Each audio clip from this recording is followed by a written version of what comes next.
বলো বলো, আমি আমাদের ছেলেকে ছেড়ে দিই কি করে? কি করে ছেড়ে দেবো বলো? আমি আপনাদের বাড়ির ছেলেকে কেড়ে নিতে চাই না।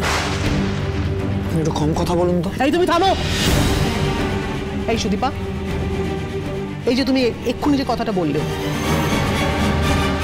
এটা কি তুমি কথার ঝোঁকে বললে না মন থেকে বললে?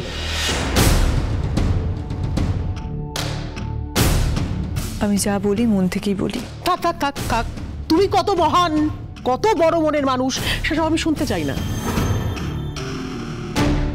যদি মন থেকে বলে থাকো তাহলে আমার ছেলেকে বলো যে তোমার বাবাকে দেওয়া কথার প্রতিশ্রুতি তুলে নিতে। ওকে বলো যে ওকে আর এই সমস্ত কথা রাখতে হবে না, বলে দাও ওকে। আমি ওনার কথা তো শুনবো না বড় মা। আচ্ছা আদিত্য, তোকে কি আমি কথার মাঝখানে কথা বলতে বলেছি? তাহলে কথা বলছিস কেন?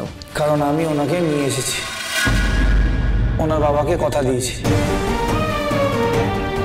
ওনার কথাই তো আনিনি।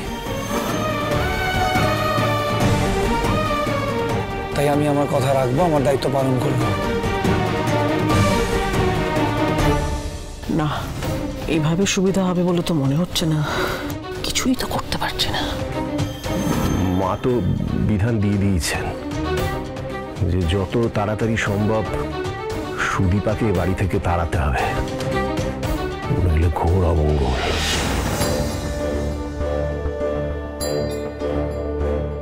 ও, তোর সব কর্তব্য শুধু ওর জন্যে? হ্যাঁ রে আদিত্য, আমাদের জন্য তোর কোনো কর্তব্য নেই? এই যে ছোট থেকে এই ছেলেটাকে মানুষ করলাম, একটু একটু করে বড় করলাম, পুলিশ অফিসার বানালাম, সে আইপিএস হলো, তার বাড়ির লোকের প্রতি তার কোনো টান নেই, তার বড় ভাইয়ের প্রতি তার কোনো দুঃখ নেই, কোনো কষ্ট নেই। আমাদের কোনো চাওয়া পাওয়া থাকতে নেই রে আদিত্য। তুই শুধু এই মেয়েটার চাওয়া পাওয়া পূরণ করবি। মেয়েটার জন্যই তো পুরো পরিবারটার অসাধলে চলে যাচ্ছে রে আদিত্য।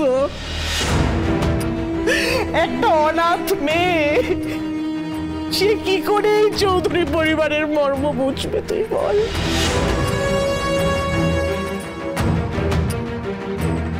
সুদীপা,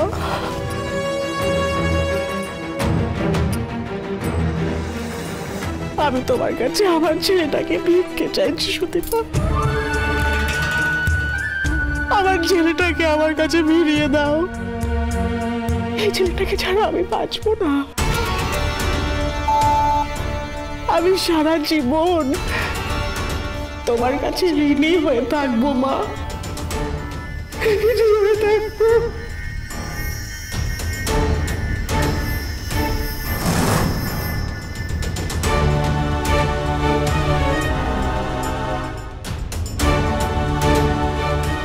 না না, আমি কেন কারোর চোখের জলের কারণ হব? সত্যি তো, আমি সংসারের বুঝিটা কি?